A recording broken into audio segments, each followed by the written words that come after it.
tous et bienvenue dans ce nouveau podcast de Femme à part, le dernier de la série Stop les complexes que j'ai donc fait au mois de mai puisque c'était une thématique sur la beauté et je voulais toutes vous encourager et vous aider pour les petits et grands complexes que vous pouvez avoir au quotidien lorsque vous vous regardez dans le miroir et qui vous empêchent d'être à l'aise, d'avoir confiance en vous et de rayonner. Voilà pourquoi j'avais décidé de faire cette série. Et après les boutons, les imperfections, etc., nous avions parlé du petit ventre, nous avons parlé également de tous les problèmes de silhouette, entre guillemets, celles qui se trouvent trop grandes, trop petites, les hanches trop larges, pas assez de poitrine ou je ne sais quoi. Et aujourd'hui, pour cette dernière série, nous allons parler des cheveux parce que je sais qu'il y a pas mal de femmes qui complexent parce que elles perdent leurs cheveux, parce que elles n'arrivent pas à trouver des coiffures adaptées, parce qu'elles ont les cheveux qui graissent trop vite, parce que leurs cheveux ne poussent pas assez vite, etc., etc. Donc nous allons parler aujourd'hui des cheveux.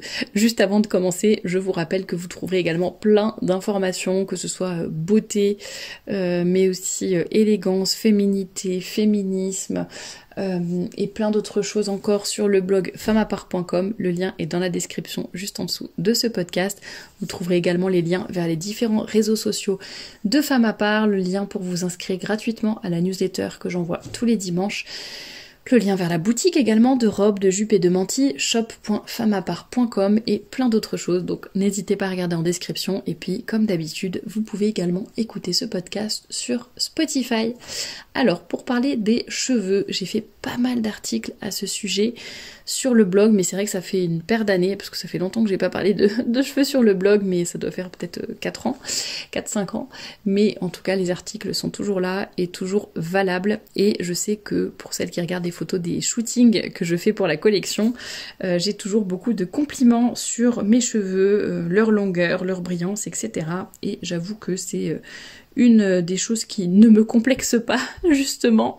Je pense que comme beaucoup de femmes, j'ai énormément de complexes, mais là, sur le sujet des cheveux, j'avoue que non, c'est bon. J'ai passé la période des complexes, c'est fini, c'est derrière moi, et j'en suis très heureuse. Alors, je pense que comme d'habitude, ça dépend un peu de la nature de chaque cheveu. Peut-être que je vais vraiment essayer de vous donner, j'allais dire peut-être que les conseils sont pas adaptés à tout le monde, mais je pense que je vais quand même vous donner des conseils assez généraux et qui, a priori, peuvent s'appliquer à tout le monde et à toutes les textures de cheveux. Bon, peut-être pas, hein, c'est jamais très... On peut jamais être complètement universel dans ces conseils parce que chacune est un peu différente. Mais bon, je vais essayer de rester la plus large possible. Des petites astuces, des petites choses qui peuvent vraiment parfois faciliter la vie sur tous les sujets que j'ai évoqués, que ce soit la propreté des cheveux, leur longueur, leur brillance, etc. Je sais que beaucoup de choses dépendent également, donc vous pouvez vous renseigner là-dessus aussi. Beaucoup de choses dépendent du niveau de calcaire, enfin à quel point votre eau est calcaire. Je sais que quand j'étais à Paris, c'était beaucoup plus... Enfin, c'est pas que c'était beaucoup plus difficile, mais donc j'ajoutais des choses dans ma routine à cause justement du calcaire dans l'eau, alors que maintenant que je suis dans une région où il y a très très peu de calcaire dans l'eau, ça facilite quand même énormément la vie. Donc ça c'est sûr que ce soit pour les cheveux ou pour d'autres choses d'ailleurs. Donc c'est sûr qu'il faut aussi s'adapter par rapport à ça, donc peut-être renseignez-vous parce que vous verrez, ça changera des petites choses. En fait, je pense que l'important c'est de comprendre comment fonctionnent nos cheveux, toute la pétrochimie qu'on va mettre dessus lorsque l'on fait des shampoings standards, j'allais dire, ce qui se passe quand on va les sécher, les lisser, apporter une source de chaleur, ce qui se passe quand on les brosse, etc. Enfin ça c'est vraiment beaucoup de choses qu'il faut comprendre. Je vous invite à lire mes articles sur le blog, comme ça vous comprendrez un peu plus en profondeur, mais globalement essayons d'espacer nos shampoings. Je pense que c'est la première chose à faire. Plus on lave les cheveux, plus ils vont se graisser. Donc je dis pas que l'objectif c'est de ne jamais les laver, pas du tout. Encore une fois, ça dépend de la texture des cheveux, ça dépend aussi de ce que vous faites chaque jour, le sport, etc. Enfin, on y reviendra. Mais effectivement, le fait d'essayer de se laver, juste reculer d'un jour votre shampoing. Vous vous le lavez un jour sur 2, essayez de vous laver un jour sur 3. Et vous verrez au début, ça sera peut-être difficile les 2-3 premières fois, mais après, en fait, votre cuir chevelu va s'habituer, va s'adapter et va rester propre plus longtemps. Essayez de ne pas trop toucher vos cheveux. Si vous avez une mèche, une frange ou je ne sais quoi et que vous êtes toute la journée en train de la toucher avec vos doigts, forcément ça va graisser beaucoup plus vite. Donc essayez ou de les attacher ou de ne pas les toucher, mais ça vous permettra aussi de les garder propres plus longtemps. J'en avais parlé quand j'ai parlé des boutons, j'avais parlé des boutons sur le visage, j'avais parlé de la tête d'oreiller. Et bien c'est pareil pour les cheveux, n'hésitez pas à changer votre tête d'oreiller régulièrement pour qu'il n'y ait pas trop de saleté dessus, qu'elle soit bien propre et pour garder vos cheveux en meilleure santé plus longtemps et propres plus longtemps. Je sais qu'il y a des personnes aussi qui essayent de dormir sur des têtes d'oreiller en soie. Alors personnellement je l'ai jamais fait, je sais pas trop quelle est la sensation et si ça a beaucoup d'avantages ou pas, mais je sais qu'il y en a qui préfèrent. Si vous voulez également aider vos cheveux, vous pouvez les brosser avec une brosse, pas pour démêler, mais vraiment pour déposer le sébum partout. En fait, pourquoi d'ailleurs quand vos cheveux se salissent, vous vous en rendez bien compte, en général c'est la racine qui est sale, c'est pas les pointes. Nos pointes peuvent être ultra sèches, ultra propres, et en fait c'est la racine qui va être plus grasse. C'est le sébum que produit notre cuir chevelu pour protéger nos cheveux, et donc il faut, plus on a les cheveux longs, plus le sébum met du temps à arriver jusqu'à la pointe des cheveux, parce que dès qu'ils vont être gras à la racine, eh bien on va les laver, donc le sébum n'a pas le temps de redescendre pour aller nourrir la pointe des cheveux. Donc il est très important de pouvoir brosser ses cheveux avec une brosse en poil de sanglier par exemple, et vous faites vraiment descendre comme ça, matin et soir, vous brossez. Alors il y en a qui disent 100 coups de brosse le matin, 100 coups de brosse le soir.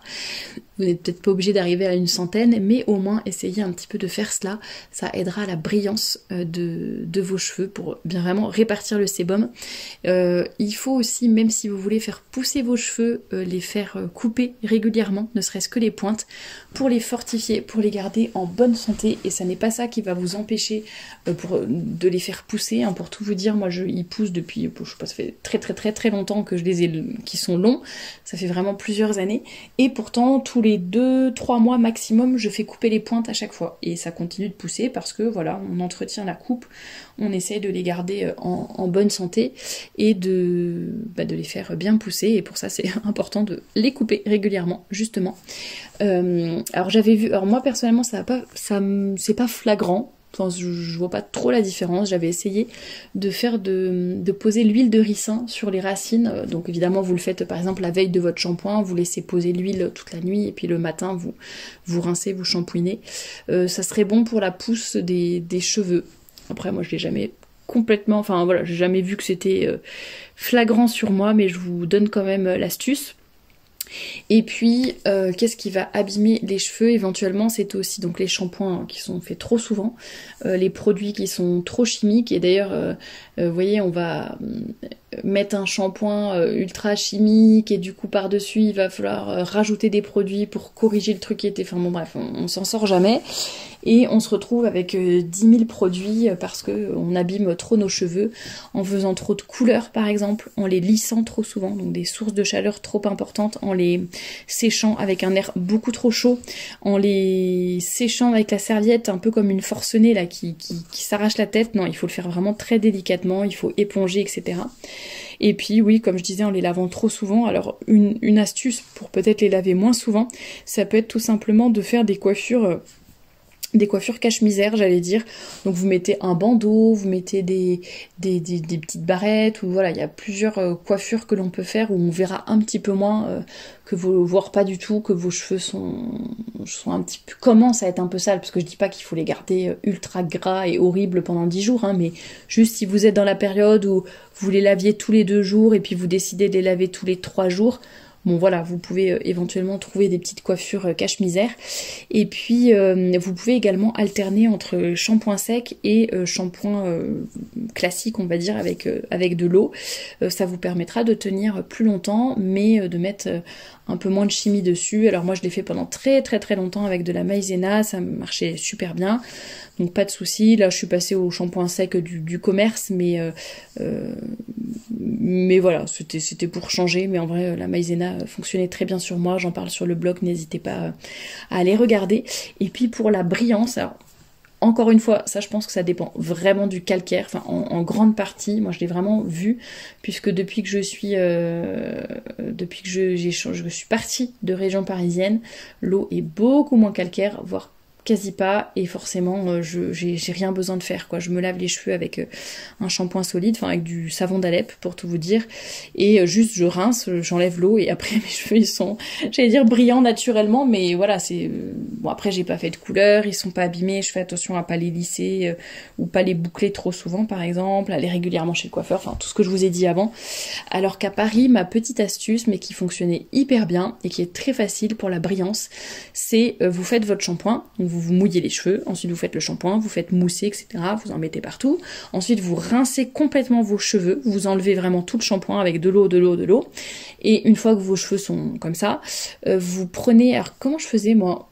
Je crois que j'avais une bouteille ou... Je devais avoir une petite bouteille en plastique dans laquelle je mettais un peu de vinaigre. Alors la proportion, je sais plus ce que c'est, mais ça devait être dans une petite bouteille... vraiment un fond de vinaigre et le reste c'était de l'eau. Peut-être l'équivalent, allez, de, je sais pas, 2 cuillerées à soupe de vinaigre, un truc comme ça. J'espère que je dis pas de bêtises.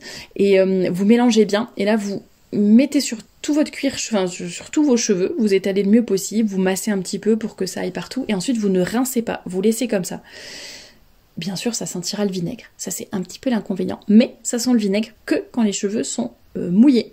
Donc sous votre douche vous direz ah insupportable, impossible, je vais pas laisser comme ça, et en fait vous verrez quand vous séchez vos cheveux ou au bout d'un moment quand ils sèchent tout seul naturellement, et bien vous verrez qu'il n'y a plus du tout d'odeur. Moi j'ai déjà des gens qui ont douté, qui ont j'allais dire fourré leur nez dans mes cheveux pour sentir et regarder, mais non, ça sentait absolument pas le vinaigre une fois que c'était sec. Bon, tentez peut-être le coup si vous n'êtes pas très sûr un jour où vous n'allez pas au travail tout de suite après, mais vraiment ça c'est l'astuce pour les faire, pour vraiment faire briller les cheveux. Si vous faites du sport régulièrement, ça je sais que ça peut être un problème parce que ça graisse plus rapidement, ça peut abîmer les cheveux, etc. Ce que je vous conseille de faire, c'est donc d'attacher vos cheveux pendant que vous faites du sport pour pas avoir les cheveux partout justement qui se collent à votre transpiration ou je sais pas quoi de votre visage. Et puis une fois que vous avez fini votre séance de sport, vous détachez vos cheveux, vous les épongez un petit peu, enfin surtout le cuir chevelu, donc tout ce qui est vraiment sur votre crâne avec une serviette. Et ensuite vous brossez avec votre brosse à poil de sanglier là. Vous brossez, et en fait le but c'est vraiment un peu de sécher le cuir chevelu qui a transpiré, donc qui est encore un petit peu humide, le sécher et ensuite essayer d'enlever le sel, les saletés, etc. en brossant et de les garder propres le plus longtemps possible tout simplement. Après si vous faites du sport, vous pouvez aussi justement vous servir des shampoings secs si vous voulez pas vous mouiller les cheveux tous les jours. Voilà, ça peut permettre d'espacer les shampoings tout en gardant une tête à peu près correcte, voilà. Et même tout à fait correcte. Donc n'hésitez pas à faire ça, vraiment choisissez les produits les plus naturels possibles. Moi je sais que ça a vraiment changé à partir du moment, enfin j'ai essayé plein de choses, hein, mais à partir du moment où j'ai arrêté la chimie, ça a quand même été assez, ou des choses trop complexes, qui abîmaient trop les cheveux, qui sont bourrés de silicone, donc ça fait que certes ils sont tout doux, tout brillants, mais en fait ça graisse très très vite et ça s'abîme très vite. Donc vous voyez maintenant moi j'ai mon savon d'Alep, ça me suffit largement sur mes cheveux. Après c'est adapté à mes cheveux, hein, peut-être que c'est pas adapté pour tous. Encore une fois on est toutes différentes, mais voilà, je sais qu'il y a des shampoings à l'argile, à l'œuf, au bicarbonate, enfin il y a plein de choses qui existent, mais voilà, faites attention hein, vraiment à, si vous pouvez ne pas mettre mettre le moins de chaleur possible sur vos cheveux, écoutez, n'hésitez plus, j'allais dire, parce que vraiment, c'est ce qui va aussi beaucoup abîmer les cheveux, d'être tout le temps en train de les tirer, de les lisser, de mettre des sources de chaleur très fortes, de mettre beaucoup de chimie, etc. C'est ça qui les abîme. Donc, coupez-les régulièrement. Faites attention à ce que vous mettez dessus, jugez ce que vous devez faire selon le côté calcaire de l'eau, alternez avec les shampoings secs. Alors on ne peut pas faire que des shampoings secs tout le temps parce que ça étoufferait le cuir chevelu au bout d'un moment. Donc vraiment moi ce que je vous conseille c'est d'alterner en fait, hein. Moi je fais une fois sur deux, une fois je mouille mes cheveux, enfin je fais le shampoing normal et puis une fois shampoing sec juste pour faire une petite correction comme ça pour que ça aille bien. Et puis dernière chose que je fais également, pardon, c'est de les couper aussi en fonction des phases de la lune. Et bon, ça a toujours fonctionné chez moi. Il y a des phases de la lune en fonction de si elle est montante, descendante, etc. C'est comme pour les potagers, hein. On ne sème pas n'importe quoi à n'importe quel moment. Et ben c'est pareil pour les cheveux, selon les phases de la lune, le moment où vous allez les couper, ça va vous permettre de ralentir leur chute, de les fortifier, qu'ils poussent plus vite, qu'ils poussent moins vite, etc. Enfin, il y a pas mal de choses comme ça. Moi, ça fait des années que je le fais par rapport à la lune et globalement ça marche plutôt bien. En général, j'ai des compliments sur mes cheveux. Voilà, et puis ce que je voulais vous dire aussi, c'est d'adapter vraiment à vos cheveux, à votre cuir chevelu. Je sais qu'au tout début, quand j'ai fait ma transition de la chimie vers moins de chimie, on va dire, vers plus de naturel, j'étais tellement obsédée par le fait de réussir, parce qu'il y avait ce qu'on appelle le no poo, donc no shampoo, et toutes ces filles qui réussissaient à ne plus jamais laver leurs cheveux, etc. Et parce qu'à force d'espacer les shampoings, finalement elles n'avaient plus besoin de les laver, et je voulais tellement arriver à ça, etc. Et je pense que c'était tout simplement pas adapté pour mes cheveux, et j'étais pas dans un contexte où c'était facile de le faire. Et voilà, je pense qu'il faut vraiment s'adapter à ses cheveux, à son mode de vie, ne pas essayer de rentrer dans un schéma à tout prix, mais voilà, je sais qu'il y en a qui ont besoin de se laver les cheveux que tous les 15 jours ou toutes les 3 semaines, et ils sont vraiment propres et beaux, et il n'y a aucun problème. Mais effectivement, voilà, c'était des pistes de réflexion un peu générales pour vous aider à retrouver une routine saine, et puis vous aider à avoir de beaux cheveux brillants, doux, et qui soit tout beau. Et sur le blog d'ailleurs, ça va être un peu plus dur de le faire par oral dans ce podcast, mais sur le blog vous trouverez un article qui s'appelle « Quelques astuces pour une coiffure au top ». Et c'est un peu les coiffures selon selon la forme, de votre visage. Donc parce que ça, pareil, ça peut nous donner des gros complexes. On se dit mais parfois on a l'impression qu'on a une sale tête, quoi, que ce soit sur les photos ou dans le miroir, et en fait juste il suffit de faire sa raie de l'autre côté, de laisser une petite mèche dépasser, de tirer un peu moins ou un peu plus ses cheveux, de faire plus de volume au-dessus, en dessous, sur les côtés ou je ne sais quoi, et notre visage est transformé et d'un coup on se trouvera joli. Donc vous voyez, c'est vraiment une histoire, encore une fois, un peu de forme du visage, de morphologie. Il faut faire attention à tout cela. Et ce sont des petites choses qui vont nous aider à moins complexer. En tout cas, je vous le souhaite. Voilà pour toutes les astuces que je pouvais vous donner, en espérant que vous aurez de beaux cheveux, que vous serez moins complexés. N'hésitez pas à partager en commentaire vos astuces cheveux, s'il y en a que je n'ai pas mentionné. J'espère que je n'ai rien oublié. Mais généralement, à chaque fois que je conclue un podcast et que j'arrête l'enregistrement, je me dis « Ah, mais il fallait que je pense à ça, que je dise ça », enfin vous voyez. Donc n'hésitez pas à compléter mes propos en commentaire, et je vous dis à très bientôt pour un nouveau podcast.